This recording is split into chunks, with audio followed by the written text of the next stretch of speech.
Live from the Kodak Theater at Hollywood and Highland in Los Angeles, California, the Academy of Motion Picture Arts and Sciences invites you to Academy Awards.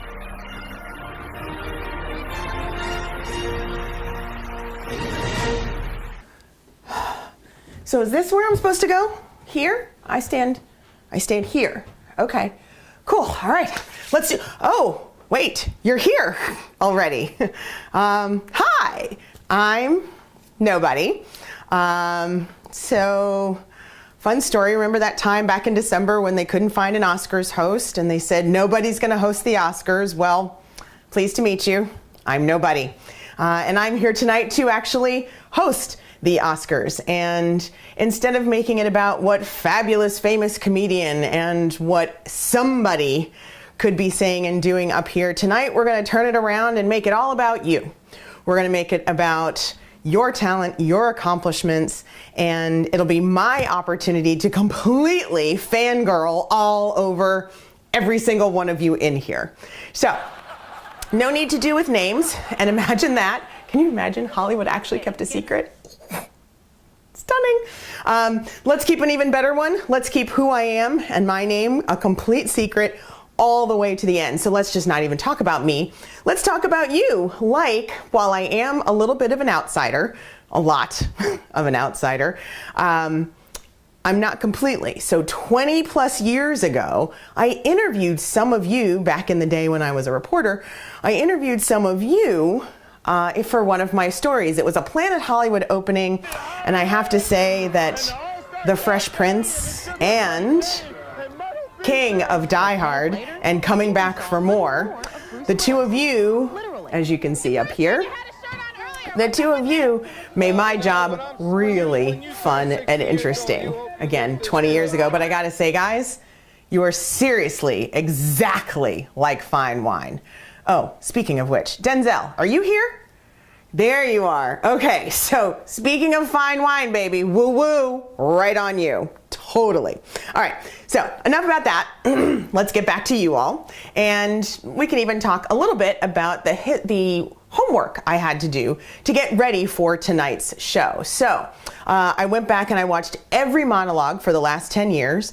And would you believe that the queen of character acting, the timeless, always classy, always fantastic Meryl Streep, is the only actress or actor mentioned in every single monologue for the last 10 years. Can you believe that? So far be it from me, because I've seen her be mean, I've seen her be fun, and I've seen her kind of sad. So I wouldn't want to mess with any of those emotions this evening. Let's keep with the tradition, and Ms. Streep, if you would please stand for your obligatory standing ovation. Perfect. All right. So now that we've done that, okay, you can sit down now. All right, good. All right, so now, how did I actually get here? Let's talk about it. So, first of all, anyone in here over 45? And don't worry, the cameras are gonna stay on me just in case your surgeons and your Botox administrators are the only ones who know your real age. Yeah, so if you're over 45, raise your hand. Yeah, okay, so I am as well, and I have to say that the midlife crisis set in major when I hit 45.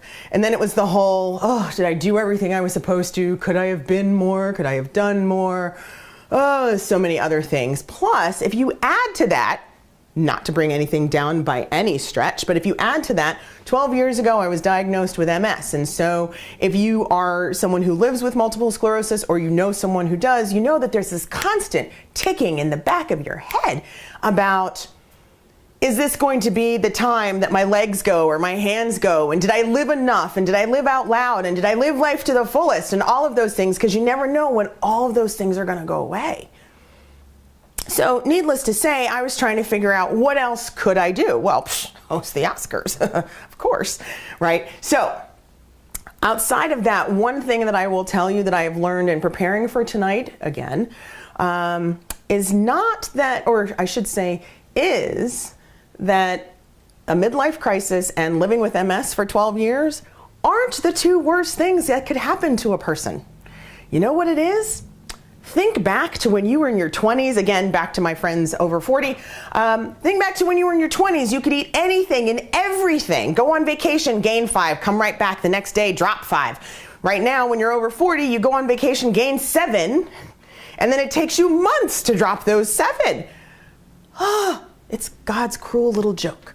So anyway, if you remember Monique, the lovely comedian, and you remember her, she won the Oscar for Precious a few years ago.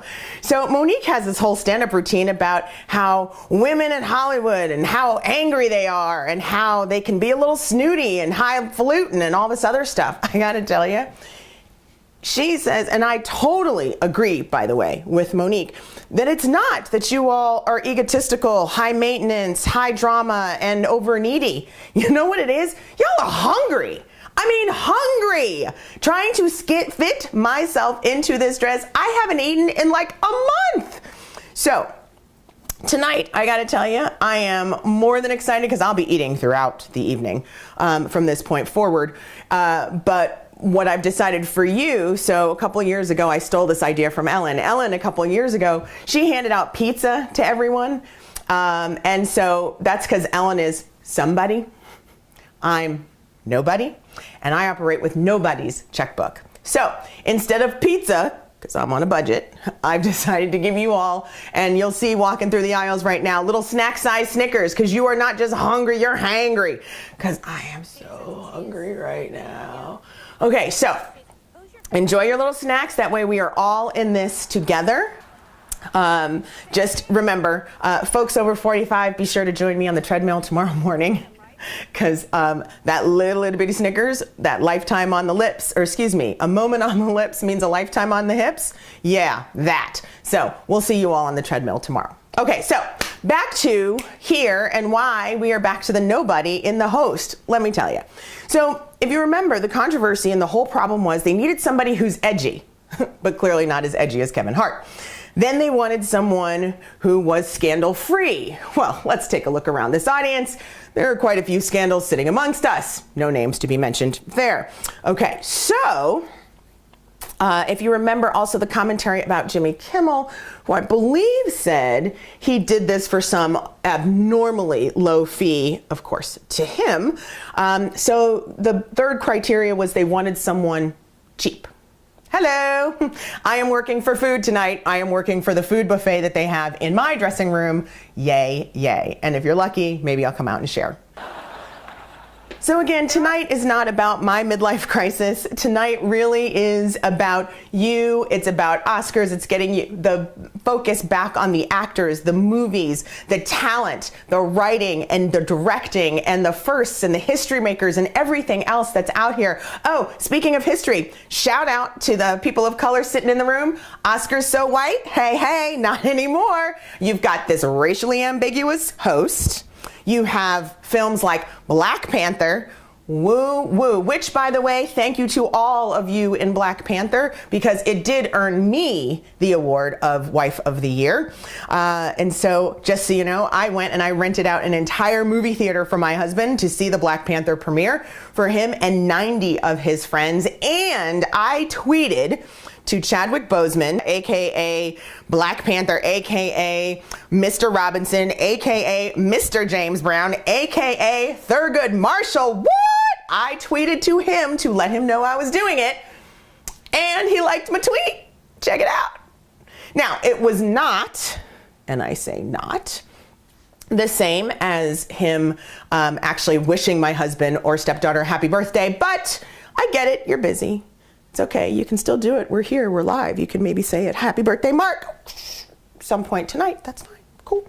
Anyway, but it still did give me Wife of the Year. So we've got the Black Panther movie and all of the nominations and history going on in that movie. And we also have Rich Crazy Asians. And if you all did not see that and laugh your tails off, good gracious. So we've got diversity represented in all of the awards categories, and not because these are handouts or just throwing names in there. It's because these were critically acclaimed, commercially successful, incredibly talented actors and individuals, writers, directors, and everything involved. So we've got that Oscars so white thing moved off the map. and ready to start with a clean slate moving forward starting from tonight. So what I want to do is do a quick check-in and see how we're doing. So again, back to the whole, is she funny? It sounded like I got you laughing a couple of times, so that's okay. I need you to clap enough to let everybody know this was a good idea to wipe the slate clean and really have a nobody host the Oscars. So let's try that. Okay, and then not too much though, because you also want to have a somebody return next year. So let's try that. All right, it sounds like we're good. So periodically throughout the night, I'm going to check in, see how we're doing. But let's get started with the first round of awards.